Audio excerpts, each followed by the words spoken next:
Good morning friends, मैं अंजन अभिषेक तिवारी रक्षा academy में आपका स्वागत करता हूं। पिछली क्लास में हमने पढ़ा था कंप्यूटर के इंट्रोडक्शन के बारे में कि हमारे एमपीपीएससी व्यापम में कंप्यूटर किस प्रकार का आता है, क्या क्या टॉपिक होते हैं, कौन कौन सा सिलेबस होता है, हमारे मेंस के टॉपिक कौन कौन से हैं, प्री के टॉपिक कौन कौन से हैं, मैं आपको किस तरीके से पढ़ाऊंगा और क्या लेकर चलूंगा। अब मैं बात करता हूं तो मैं इस वीडियो में अब जो मैं सीरीज शुरू करूंगा कंप्यूटर की, वो एमपीपीएससी और व्यापम दोनों के लिए इंपॉर्टेंट होगा। पहले मैं कंप्यूटर का बेसिक लेके चलूंगा, उसके बाद कुछ पार्ट जो आपके प्री और मेंस के एमपीपीएससी के रह जाते हैं वो पार्ट मैं लास्ट में कवर करूंगा, जो कि व्यापम में नहीं आते लेकिन एमपीपीएससी में आते। शुरुआत में मैं एमपीपीएससी और व्यापम का जो प्री का और मेंस का सिलेबस है उसको कॉमन लेकर चलूंगा, और मैं पिछले 6 वर्षों से पढ़ा रहा हूं तो कहीं ना कहीं मुझे आइडिया है कि व्यापम में किस प्रकार के क्वेश्चंस आते हैं या एमपीपीएससी के प्री और मेंस में किस तरीके के क्वेश्चन आते हैं। तो आज से हम स्टार्ट करेंगे कंप्यूटर का पहला चैप्टर, जिसका नाम है computer and it's type. Computer and it's type. जैसा कि आप चैप्टर देख रहे हो, इस चैप्टर में आपको चैप्टर के नाम से ही समझ में आ रहा है कि इसमें हम जो बात करेंगे वो बात होगी किसकी, कंप्यूटर की। कंप्यूटर के साथ साथ उसमें बात करेंगे इसके टाइप्स की कि कौन कौन से टाइप के कंप्यूटर हमारे आज जनरेशन में हैं और हम किस तरीके से उनका उपयोग करते हैं। तो सबसे पहले यदि मैं कंप्यूटर की बात करूं तो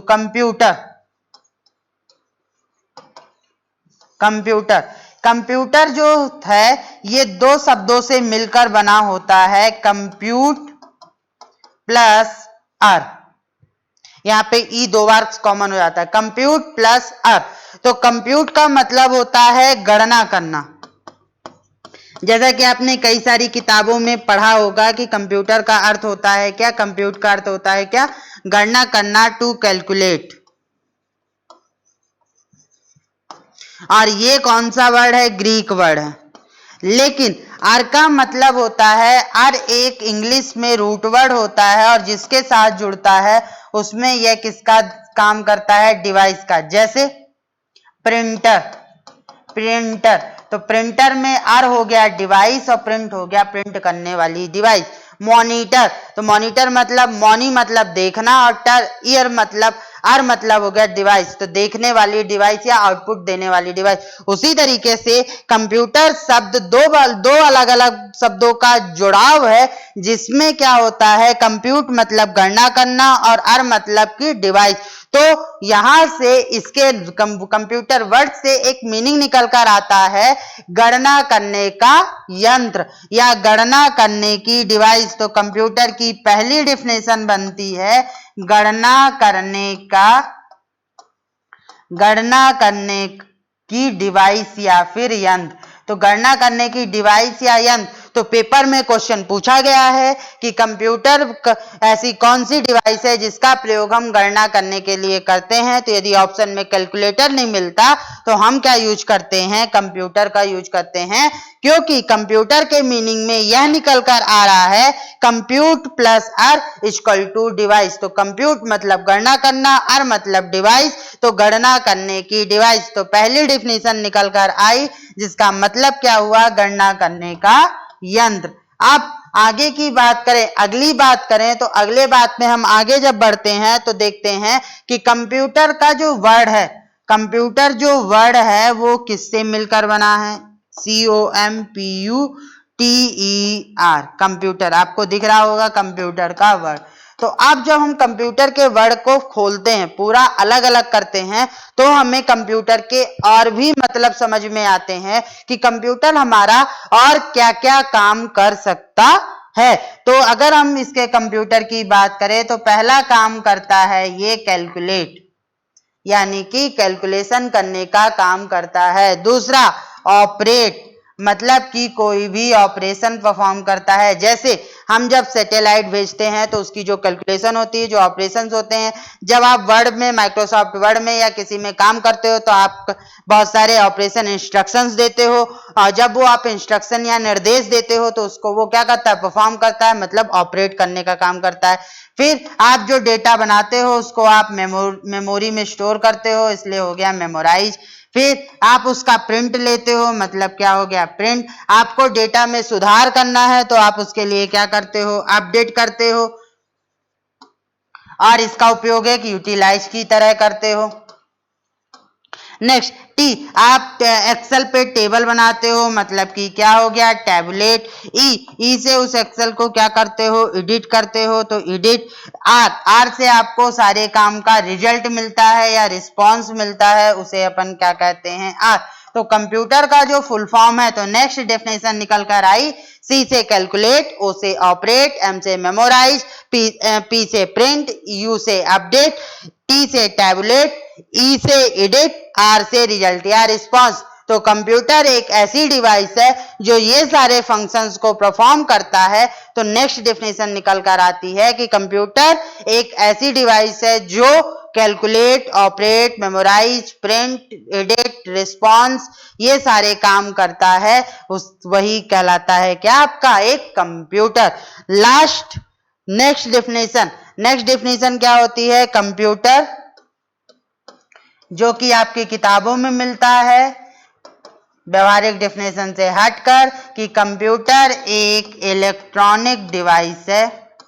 क्योंकि क्यों इलेक्ट्रॉनिक्स डिवाइस है, इलेक्ट्रॉनिक्स डिवाइस है क्यों इलेक्ट्रॉनिक डिवाइस है, क्योंकि इसमें प्रोसेसर होते हैं, रजिस्टर होते हैं, कैपेसिटर होते हैं, मेमोरी कार्ड होता है, ये सारी चीजें होती हैं, जिसकी वजह से, और ये सारी चीजों को हम किसमें कैटेगराइज करते हैं, इनको हम कैटेगराइज करते हैं आपका किसमें, कैलकुलेटर में, किसमें करते हैं, इलेक्ट्रॉनिक में। और जब हम इनका प्रयोग इलेक्ट्रॉनिक में कैटेगराइज करते हैं तो यहाँ पर कंप्यूटर क्या हो गया, एक इलेक्ट्रॉनिक डिवाइस हो गया। कंप्यूटर एक इलेक्ट्रॉनिक डिवाइस है जो कि अर्थमेटिक और लॉजिकल ऑपरेशन को परफॉर्म करता है। अर्थमेटिक और लॉजिकल ऑपरेशन को परफॉर्म करता है। लॉजिकल मतलब तार्किक, तर्क देने वाले, और अर्थमेटिक मतलब अंक गणितीय ऑपरेशन परफॉर्म करता है। तो कंप्यूटर की आपको 3 डेफिनेशन निकल कर मिली। पहली मिलेगी कंप्यूटर एक डिवाइस है, गणना करने की डिवाइस है।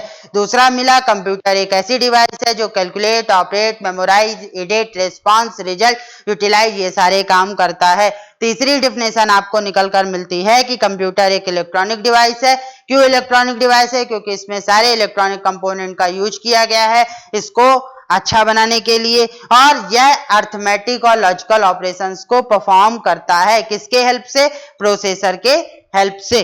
तो ये 3 जो डेफिनेशन है, ये तीनों डेफिनेशन आपको याद होनी चाहिए, क्योंकि क्वेश्चन पूछा जाता है कि कंप्यूटर एक है, तो कंप्यूटर एक इलेक्ट्रॉनिक डिवाइस है। कंप्यूटर निम्नलिखित में से ये काम करता है, क्या काम करता है, अंक गणितीय और लॉजिकल यूनिट माने तार्किक ऑपरेशंस को परफॉर्म करता है। तो ऐसे क्वेश्चंस आपके डेफिनेशन से बनते हैं और इन्हीं चीजों को आपको सीखना है। अगर आप मेरी वीडियो कंटिन्यू देखते हो तो आपको कंप्यूटर में कहीं बाहर जाने की जरूरत नहीं पड़ेगी, किसी बुक को पढ़ने की जरूरत नहीं पड़ेगी, क्योंकि मैंने अलग अलग बुक का सारा कंटेंट और पेपर के हिसाब से पूरा एनालिसिस करके सारी चीजें इसमें कवर की हैं। और फिर से मैं एक बात कहूंगा कि आपको कंप्यूटर के जो नोट्स हैं, तो कंप्यूटर के जो नोट्स हैं वो भी आपको मेरे टेलीग्राम चैनल में, जैसे अंजनेय _ रक्षा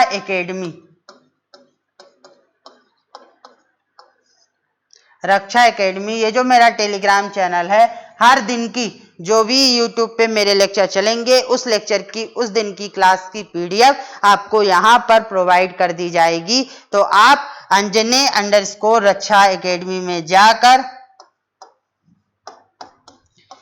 मुझे सब्सक्राइब कीजिए और वहां से आप मेरे क्लास की वीडियो के बेसिक नोट्स ले लेंगे। यहाँ मैं आपको एक्सप्लेन करूंगा, वहां आपको पीडीएफ मिलेंगी और आप जब दोनों को यहाँ से एक्सप्लेन की हुई चीजों के जो नोट्स बनाया है और जब आप पीडीएफ को आपस में देख के पढ़ोगे तो आपका कंप्यूटर और भी अच्छा हो जाएगा।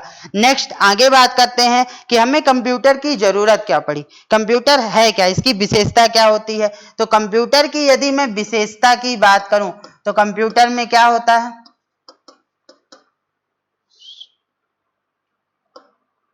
कंप्यूटर की यदि मैं विशेषता की बात करूं,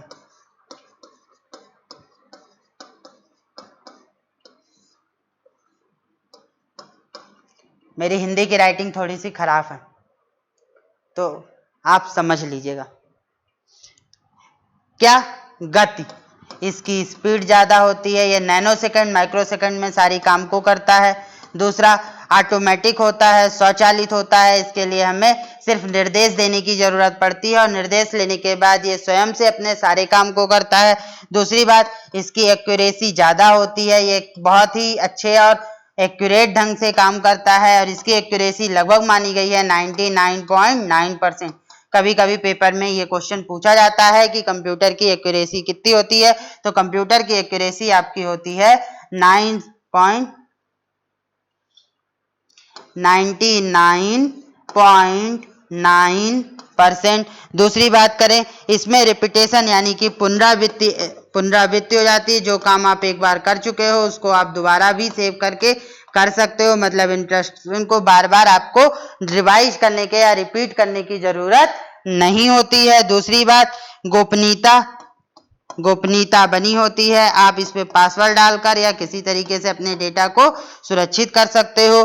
चौथी बात, इसकी जो इसमें परमानेंट स्टोरेज होता है, एक बार आपका दिमाग चीजों को भूल सकता है लेकिन यह चीजों को नहीं भूलता, मतलब आप इसमें से अपने डेटा को परमानेंट स्टोर करके रख सकते हो। दूसरा क्या होता है, लार्ज स्टोरेज होता है। तो ये कंप्यूटर की क्या होती हैं, कुछ विशेषताएं होती हैं, कुछ विशेषता हैं। अब अगर विशेषता है तो कुछ कमियां भी होंगी, क्योंकि कोई भी चीज हमेशा 100% परफेक्ट तो नहीं होता, और जब वो 100% परफेक्ट नहीं होती हैं तो इसकी कमी क्या होती है, इसकी कमी ये होती है कि इसके पास कोई भी अपना माइंड नहीं होता है। जो काम हम इसको बोलेंगे, हम कहेंगे चलो तो ये चलेगा, हम कहेंगे रुको तो ये रुक जाएगा, हम कहेंगे आपको ऐसा काम करना है तो ये करेगा, मतलब इसमें खुद का दिमाग नहीं है कि हमें कौन सा काम किस प्रकार से करना है। ये पूरी तरीके से यूजर पर डिपेंड होता है, मतलब यूजर जैसा काम आपसे बोलेगा वैसा ही काम ये करेगा। दूसरी बात, एक्सपेंसिव होता है, हर कोई व्यक्ति इसे खरीद या अफोर्ड नहीं कर सकता है। तीसरी बात, इम्यून टू वायरस, वायरस से यह घिर सकता है। हालांकि इंसान में भी वायरस का प्रभाव होता है, जैसे इस समय कोरोना का चल रहा है, उसी तरीके से कंप्यूटर में भी कुछ घातक वायरस होते हैं जिनको क्या करता है, ये इम्यून हो जाता है। दूसरी बात, डिमांड्स ऑन इलेक्ट्रिसिटी, ये इसके लिए जैसे लोगों को खाने पीने के लिए, लोगों को चलने के लिए, काम करने के लिए खाने की जरूरत पड़ती है, और तो उसी तरीके से कंप्यूटर को भी चलने के लिए क्या होती है, डिमांड्स ऑन इलेक्ट्रिसिटी। तो बाकी चीजें तो नॉर्मल है, सबसे ज्यादा इंपॉर्टेंट होता है इसका खुद का दिमाग नहीं होना। इसका खुद का दिमाग नहीं होना तो ये खुद के काम किसी के ऊपर रहकर डिपेंड करता है। अब अगर मैं बात करूं तो कंप्यूटर का हम उपयोग कहाँ कहाँ करते हैं, क्योंकि देखो कोई भी चीज जो बनती है वो हमारे उपयोग के लिए बनती है, तो अब कंप्यूटर हमारे लिए इतना आवश्यक क्यों हो गया है कि हम इसका प्रयोग इतना ज्यादा करते हैं और हम इसके बारे में पढ़ रहे हैं। तो अगर हम बात करें तो कंप्यूटर का उपयोग, कंप्यूटर जो होता है उसका प्रयोग कई जगहों पर किया जाता है।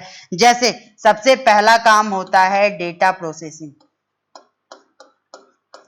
और डेटा प्रोसेसिंग का मतलब क्या हो गया कि आप कंप्यूटर में डेटा बनाते हो। जैसे आपने क्या किया, पहला काम आप क्या करते हो, Microsoft Office, Microsoft Word, Excel, इनमें जाते हो और यहाँ पर आप क्या करते हो, डेटा बनाने का काम करते हो। और जब आप डेटा बनाते हो तो वहां क्या हो गई, इसकी डेटा की प्रोसेसिंग हो गई। और डेटा प्रोसेसिंग के बाद दूसरा काम क्या होता है, एक्सचेंज ऑफ इंफॉर्मेशन।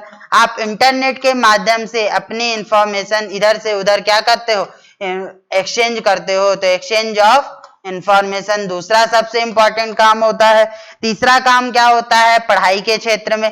पढ़ाई के क्षेत्र में जैसे अभी वर्तमान में कोरोना चल रहा है, कोरोना काल चल रहा है और लोग घरों पर हैं, तो आपकी सारी स्टडी किसके माध्यम से हो रही है? ऑनलाइन माध्यम से हो रही है। नोट्स भी, पीडीएफ भी, क्वेश्चन भी, सारी चीजें अब किस में चल रही? ऑनलाइन। तो एजुकेशन पूरी तरीके से किस पे डिपेंड हो गया? ऑनलाइन तरीके पे डिपेंड हो गया, ऑनलाइन में। चौथा, मेडिसिन में, बड़ी बड़ी दवाइयों की कंपनियों में इसका प्रयोग होता है। पांचवा, डिफेंस में। छठवां, बैंक में। सातवां, कम्युनिकेशन में, जैसे सैटेलाइट और बाकी चीजें, वो भी तो एक प्रकार के कंप्यूटर है। दूसरी बात, वेब में और एडमिनिस्ट्रेशन में। नौवां, एडमिनिस्ट्रेशन में। तो कहीं ना कहीं एडमिनिस्ट्रेशन में, तो जो कि हमारा इंपॉर्टेंट पार्ट है, अभी हम मेंस के लिए पढ़ेंगे। सरकार का एडमिनिस्ट्रेशन सेंटर होता है एनआईसी, सरकार नेशनल इंफॉर्मेटिक्स सेंटर। यही एनआईसी होता है जो आपके सारे डेटा को कंट्रोल करता है। सरकारी डेटा जो भी कंट्रोल होता है, जो कि सिक्योर होता है, जो सर्वर में सेव होता है, जिसे आप एक्सेस करते हो, वो सब कहाँ होता है? एनआईसी में। और जितना भी एडमिनिस्ट्रेशन होता है वो सब किसके द्वारा होता है? एनआईसी में। कंपनी में चले जाओ तो आज के सारे काम ऑटोमेटिक होते हैं, और ऑटोमेटिक होते तो उसके लिए भी किसकी जरूरत पड़ती है? कंप्यूटर की जरूरत पड़ती है। तो हर जगह कंप्यूटर का प्रयोग बहुत ज्यादा होता है, इसीलिए कंप्यूटर के बारे में हमें सबसे ज्यादा पढ़ना सीखना होता है। तो कंप्यूटर के उपयोग, यूजेस क्या होते हैं? ये सारे यूजेस होते हैं। एक बार आप देख लो। तो शुरुआत से अभी तक मैंने जितना बताया है उसके लिए मैं एक बार पूरी स्लाइड फिर से चला देता हूं। आप इसके प्रॉपर स्क्रीनशॉट खींच लीजिए। और जब मैं पढ़ाता हूं, मैं बार बार बोलता हूं, मैं जब इंग्लिश का भी लेक्चर लेता हूं वहां पे भी मैं यही बोलता हूं, और यहाँ पे भी मैं यही बोल रहा हूं कि जब मैं पढ़ाता हूं तो आप मेरी बात को सुनने पे ध्यान दीजिए, ना कि लिखने पर। लिखने के लिए वीडियो रिकॉर्डेड माध्यम में होगी, आप बाद में देखकर आराम से उसको लिख सकते हैं। और जब आप एक वीडियो को 1 से 2 बार देखते हो तो आपके कॉन्सेप्ट और क्लियर हो जाते हैं। फिर भी अगर आपको कहीं पे माइनर सा डाउट रह जाता है तो आप मुझे मेरे टेलीग्राम चैनल पे या यूट्यूब पे जहां पे वीडियो है वहां पर कमेंट कर दीजिए, मैं उसका आंसर आपको दे दूंगा। नेक्स्ट, पहली चीज थी ये,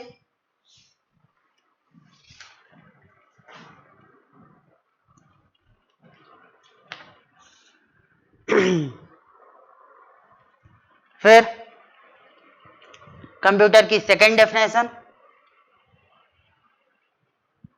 नेक्स्ट, कंप्यूटर की थर्ड डेफिनेशन।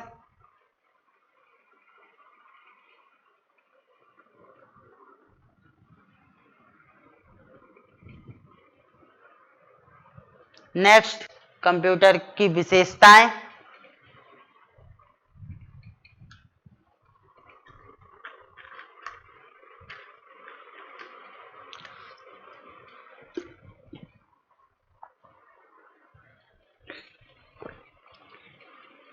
कंप्यूटर की कमियां।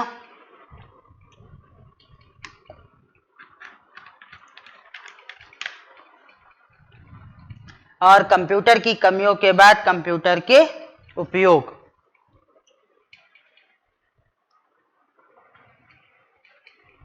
अब आगे बढ़ते हैं। कंप्यूटर का जो बेसिक पार्ट था वो यहां सर कंप्लीट हो जाता है कि कंप्यूटर क्या होता है, कंप्यूटर के उपयोग क्या होते हैं, कंप्यूटर की विशेषताएं क्या होती हैं, ये सारी चीजें यहां तक कंप्लीट हो जाती हैं। अब हम कंप्यूटर के इस चैप्टर के सेकंड पार्ट की बात करते हैं, कंप्यूटर के टाइप। कंप्यूटर के टाइप की। और जब हम कंप्यूटर के टाइप की बात करते हैं तो कंप्यूटर को कितने भागों में बांटा गया है? कंप्यूटर को 2 तरीके से डिफाइन किया जाता है। पहला होता है आकार के आधार पर,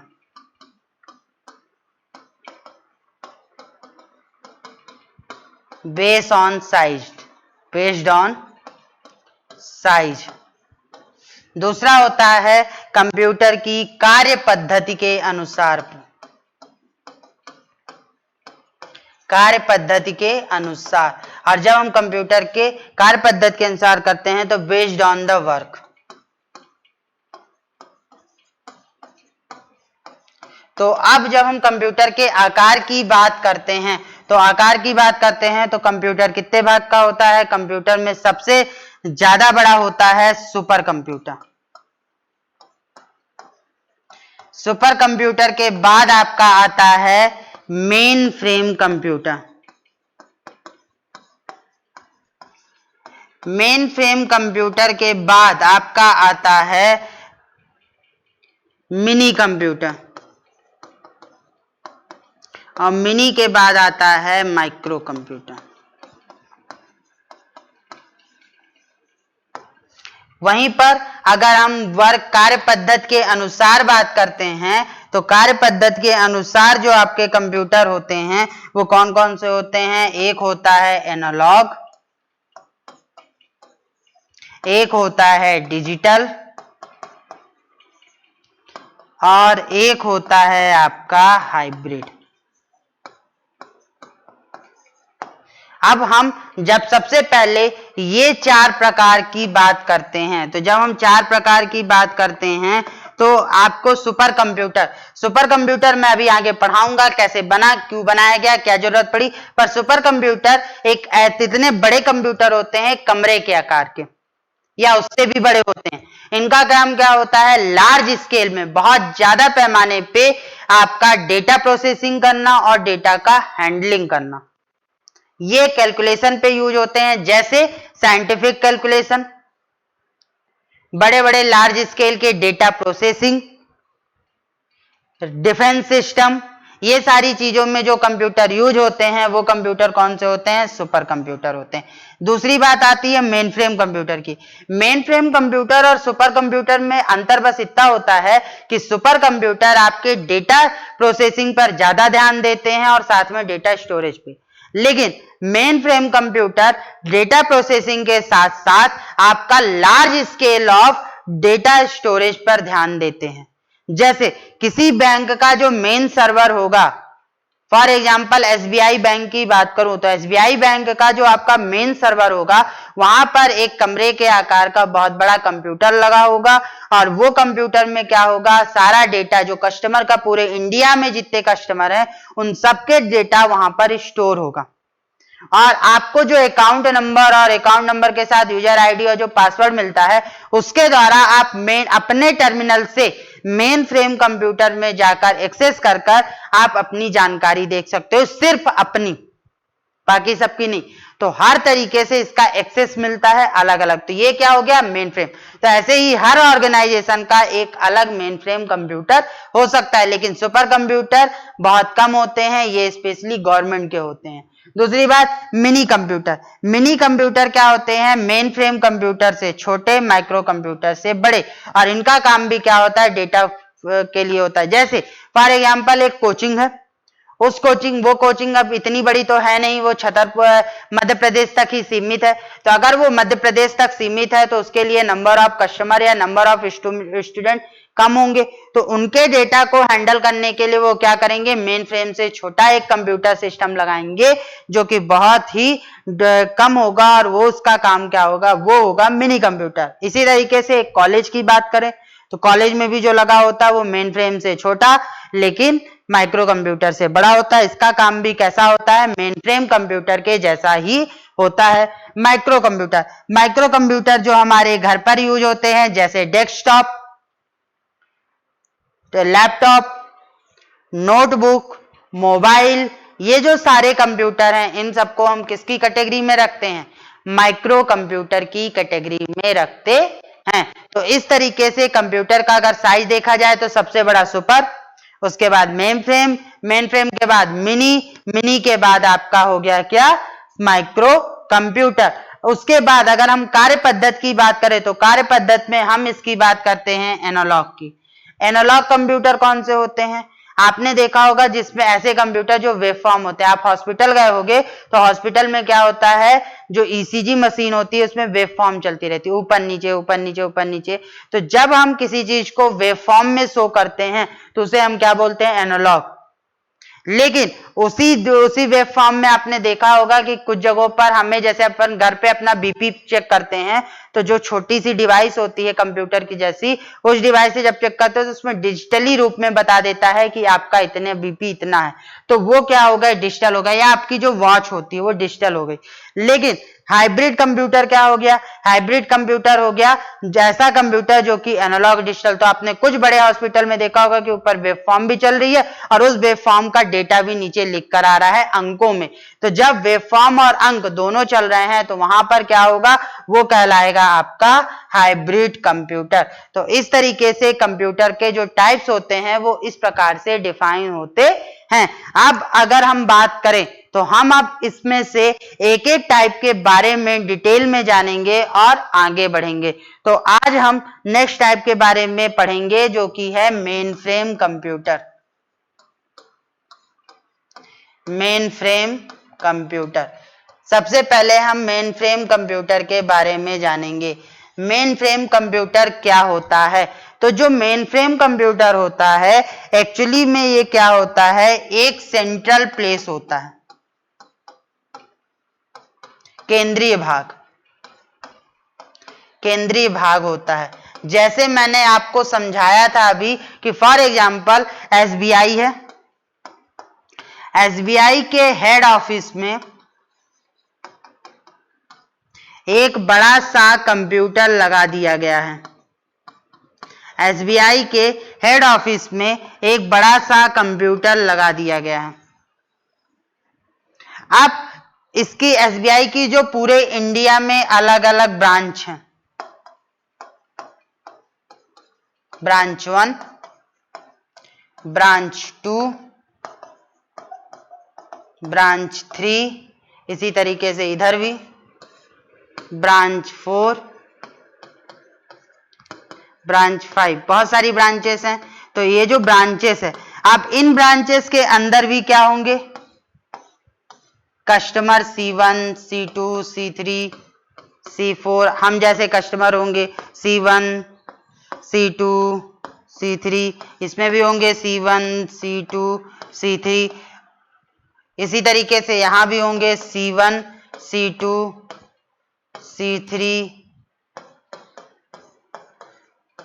अब देखो अलग अलग ब्रांच में नंबर ऑफ कस्टमर हो गए, हर कस्टमर का अकाउंट होगा, बैंक अकाउंट होगा। तो अब बैंक अकाउंट होगा तो हर कस्टमर का डेटा ये अपने कंप्यूटर से, अब यहां पर बात को समझना ये बहुत जरूरी है और समझ में आनी चाहिए कि जो ब्रांच में कंप्यूटर लगे होते हैं वो कंप्यूटर सैटेलाइट के माध्यम से, इंटरनेट के माध्यम से किससे कनेक्ट होते हैं? इस मेन कंप्यूटर से कनेक्ट होते हैं जो कि सेंट्रल कंप्यूटर होता है। और ये जो सेंट्रल प्लेस है इसे ही हमने क्या बोला? मेन फ्रेम बोला। अब जब हम क्या होता है, जब हम इसमें डेटा डालते हैं और कस्टमर क्या होंगे? कस्टमर भी अपने सैटेलाइट इंटरनेट के माध्यम से इस पे जुड़े होंगे। तो ब्रांच में जो एम्प्लॉय है उन्हें भी एक यूजर आईडी पासवर्ड दिया गया है और कस्टमर को दिया गया है। एक्सेस सबका अलग अलग है। तो जब कोई कस्टमर, जब कोई ब्रांच वाला इसमें डेटा डालेगा, स्टोर करेगा, तो जब ब्रांच का कोई व्यक्ति इसमें अपना डेटा या कंप्यूटर के द्वारा इसमें कोई डेटा एंटर करेगा तो वो कहलाएगा आपका नोड। तो जो ब्रांच का कंप्यूटर होता है जो कि इससे कनेक्ट होता है वो कहलाता है नोड। क्यों नोड कहलाता है? क्योंकि उसमें हम डेटा डालते हैं। तो क्वेश्चन ये पूछा जाता है कि मेन फ्रेम कंप्यूटर को एक्सेस करने के लिए, उसमें डेटा डालने के लिए कौन से टर्मिनल का यूज किया जाता है? तो टर्मिनल पूछेगा तो डंब, और वैसे पूछेगा तो किसका प्रयोग होता है? तो नोड का प्रयोग होता है। तो जो व्यक्ति होता है वो किसके द्वारा जुड़ा होता है? नोड के द्वारा। अब कस्टमर कैसे जुड़ेगा? कस्टमर जब अपना डेटा, इसने आपके अकाउंट की डिटेल इस पे स्टोर कर दी, सेव कर दी। अब आपको यूजर आईडी पासवर्ड मिल गया और आपको अपने फोन में अपना देखना है। तो जब कस्टमर इसको एक्सेस करेगा, मतलब यूजर जो होगा वो जब इसमें आएगा, कोई भी यहां पे ले लो, जब यूजर आएगा और यूजर जब इसको एक्सेस करेगा तो यूजर को हम क्या बोलेंगे? डंब टर्मिनल बोलेंगे, क्योंकि वह उसके डेटा से छेड़खानी नहीं करेगा। वो उसके डेटा से सिर्फ डेटा निकालेगा, देखेगा, अपना डेटा देखेगा। उसमें ना तो डेटा डाल सकता है, स्टोर कर सकता है, ना डेटा के साथ कोई छेड़खानी कर सकता है, मैनिपुलेट कर सकता है, वो सिर्फ देख सकता है। तो डंब के रूप में, क्योंकि एक डंब का मतलब क्या होता है? एक ऐसा व्यक्ति जो स्वयं के दिमाग से कुछ ना करता हो, है ना। वो क्या हुआ? जो आपने जितना देखना था देख लिया, वो एक डंब बैठा रहेगा। तो वही चीज है कि यहाँ पर जो यूजर है वो डम टर्मिनल की तरह होता है, लेकिन डेटा डालने के लिए हम इसमें क्या करते हैं, डेटा डालने के लिए हम जो इसमें यूज करते हैं वो क्या कहलाते हैं, हमारे नोड कहलाते हैं। और जब ये नोड कहलाते हैं तो दो बात आई कि ब्रांच वाला है वो नोड से और जो यूजर है वो डम टर्मिनल से मेन फ्रेम कंप्यूटर में डालता है। तो डेफिनेशन क्या निकली कि मेन फ्रेम कंप्यूटर एक सेंट्रल या केंद्रीय भाग होता है जो कि डेटा को स्टोर करता है। अब जब डेटा को स्टोर करेगा तो एक समय में क्या होगा, कई सारे लोग आएंगे, हम भी देख रहे, आप भी देख रहे, कोई 10 व्यक्ति तो पूरे इंडिया में से कम एक बार में 100 लोग देख रहे हैं, तो 100 लोग देख रहे हैं, तो जो इसका सॉफ्टवेयर होता है ये किस पे वर्क करता है, ये वर्क करता है मल्टी प्रोसेसिंग। एक बार में कई सारी चीजों को ये प्रोसेस कर सकता है। जैसे अगर एक व्यक्ति करे, आपकी बात करें, आपने 3 इडियट्स मूवी देखी होगी, तो उसमें जो वो वायरस था,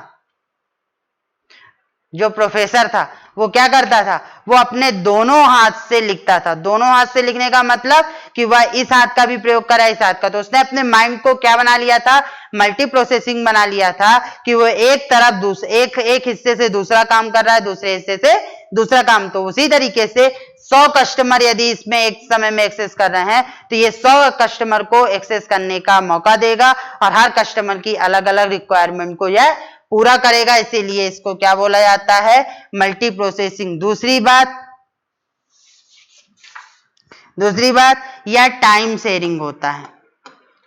टाइम शेयरिंग का मतलब क्या होता है, अब टाइम शेयरिंग का मतलब यह होता है कि जैसे मैंने बोल दिया कि 9 बजे मेरी क्लास आएगी, 10 बजे एमपी की क्लास आएगी, 11 बजे साइंस की क्लास होगी। तो हमने अपनी क्लास के लिए क्या कर दिया, एक टाइम शेयर कर दिया कि 9 बजे मैं आऊंगा, 10 बजे आप लेना, 11 बजे आप लेना। तो मैंने क्या किया, हर व्यक्ति को उसके काम के अनुसार टाइम डिसाइड कर दिया। उसी तरीके से यहां पर भी ये जरूरत के हिसाब से क्या करता है, हर प्रोसेसिंग को क्या करता है, टाइम डिसाइड कर देता है कि आपको इस तरीके से। तो इसमें क्या हो गया, ये मल्टी प्रोसेसिंग और टाइम शेयरिंग पे वर्क करता है। इसकी बात हम आगे और करेंगे, जब हम ऑपरेटिंग सिस्टम पढ़ेंगे, सॉफ्टवेयर पढ़ेंगे, वहां पर हम मल्टी प्रोसेसिंग टाइम शेयरिंग को और अच्छे से समझेंगे। अभी तो आप सिर्फ याद कर लो।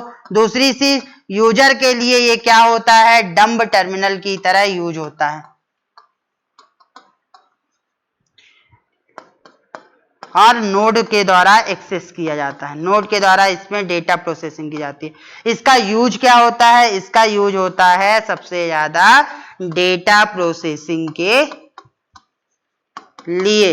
डेटा को स्टोर करना, डेटा को मैनिपुलेट करना, डेटा को एडिट करना, अपडेट करना, जो बाकी सारी चीजें होती हैं उस पर ये ज्यादा वर्क करता है। इसका मुख्य काम डेटाबेस होता है, ये डेटाबेस के लिए यूज होता है। और ये सारे जो वर्ड्स आ रहे हैं, ये सारे वर्ड्स आपको आगे समझने को मिलेंगे और मैं आगे इनको समझाऊंगा। इनका सबसे ज्यादा उपयोग अगर हमारी निजी लाइफ में देखा जाए तो बैंक में, रेलवे में, कॉलेज में, ऑर्गेनाइजेशन में, गवर्नमेंट ऑर्गेनाइजेशन में। सबसे ज्यादा इनका प्रयोग डिफेंस सिस्टम में किया जाता है।